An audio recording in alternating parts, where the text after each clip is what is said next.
Duke the Jeweler girlfriend, she was right there recording it the whole time. Usually, they don't let people have their phones and cameras running when Boosie and them in there shooting dice because they already know they don't even supposed to be doing that. But they already said this was a setup from the beginning. Hit the like button if y'all think that this was a setup. Drop down in the comment section, RIP Duke the Jeweler, if you feel that Duke the Jeweler, by him going outside to his car, somebody had to tell him, you need to go put all that money up. Ain't no reason why you still got all that money in your pocket. You just won it from these vultures. You see Duke the Jeweler, he went outside. He went to put the money in the truck. Next thing you know, the Fed said that the two dudes ran up on him. One of them had on a mask, one of them was short and dark skinned, and the other one, he was like a little taller. He was like 5'11", and he had dreads in his head.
Everybody know exactly who that was that did that because they was inside of the dice game. They didn't shoot no dice. They had no money in their pocket. And these guys, they broke. They vultures, man. They should have never even put themselves in this situation.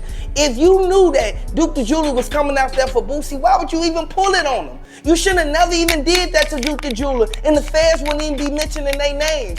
Drop the RIP Duke the Jewelers down in the comment section. Hit the like button if you feel that Duke the Jeweler, if he would have stayed in that house and he would have never went outside, this would have never even happened. That's why Boosie hurried up and hopped on that plane and left. And his nephew, dude, instantly, he hopped right in a black GMC truck and pulled right off. By him hopping in that black GMC truck and then making it to Atlanta and posting on Instagram, letting everybody know, yeah, I made it back to Atlanta safely. What was you running for? You was in danger when you was out there, or did you think that Duke the Jeweler people who was at that hotel was gonna come for you? Man, this is a sad situation. Hit the like button if you feel that Duke the Jeweler, he should have been able to go home to his family and been able to go back to work and finish making his jewelry for other people. He was a well-known jeweler in Chicago and other states. He made jewelry for a lot of famous rappers. Boosie, you knew you weren't supposed to do that, man. You knew you was supposed to call them dogs off, man. Everybody who was involved in it, they shouldn't have never even touched Duke if they knew that he was out there with you. What you tell people, you don't know him, but he at your dice game and you standing right behind him? Man, this is a sad situation. They should have never even got down on Duke the Jeweler like that. Duke the Jeweler brother, his cousins, and his family, they still grieving behind this. They should have never even had to go through this. Every day by day, year by year, they gotta see people sitting there trying to figure out what really happened to Duke.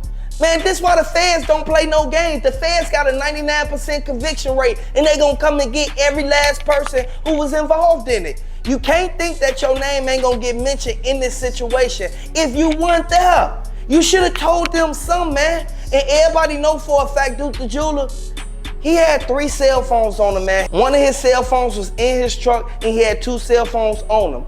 Old girl that kept recording it, she said she gonna come out and say whatever she gotta say to get justice for Duke the Jeweler. They shouldn't have never even did this. This was something that could have easily been avoided if you would have just let the man go back to his hotel. It would have never even came about this. I want y'all to know, allegedly, they saying that Boosie is the one that set him up. You have to watch the people you keep around you, and you have to watch the places that you go, because everybody not gonna be cool with you. Everybody ain't gonna protect you. When they knew that Boosie was supposed to protect that man while he was at your dice game, everybody know for a fact that they paid $1 million to try to get up out that gym and cover everything up. We know this, and everybody who live in Houston, they kept hearing the word around town that J. Prince Jr. and them set up Duke the Jeweler. Now, we know for a fact you can't go somewhere thinking that the streets love you. The streets don't love nobody at the end of the day. R.I.P. Duke the Jeweler, man. I would like to send my condolences out to his family, and I would like to say R.I.P. Duke. Drop the R.I.P. Dukes down in the comment section. Hit the like button, subscribe to the channel. He was around a whole bunch of people who wanted to take everything that he had on. Not to mention, as soon as everything happened, Duke the Jeweler girlfriend said Boosie jetted up in the back room.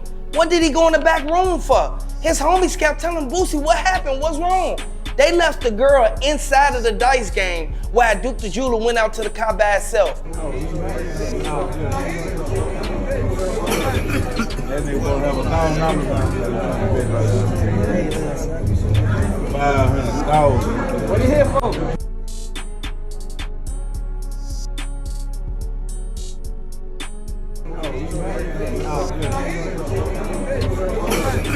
That nigga gonna have $500,000. What are you here for?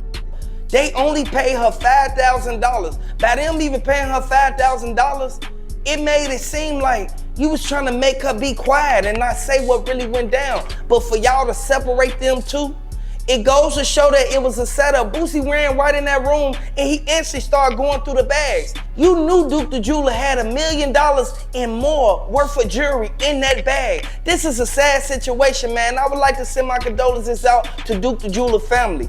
Nobody deserved to get did like this, but Duke the Jeweler, he was supposed to go there, sell that jewelry to Boosie, and go straight back to his hotel. Whatever he did after that, that would have been on him, but he went and shot dice and won money from people who didn't want him winning at all. They knew exactly who he was. J. Prince Jr., he asked him, man, what's up, man? Where you from, man? They was standing right next to each other, and not to mention, Boosie instantly told J. Prince Jr. where Duke the Jeweler was from and what he was up there for. J. Prince Jr. would have never even interacted or said nothing to that man if he didn't know him. The feds got a 99% conviction rate, and they don't care how long it takes, they gonna come and get every last person who was involved in it. I feel that they shouldn't have never even put themselves out there like that, because they already getting money. Boosie getting money and J. Prince Jr. getting money. For them dudes that was with them to go out there and wait by the car, it goes to show that they was the ones thirsty and they really needed the money.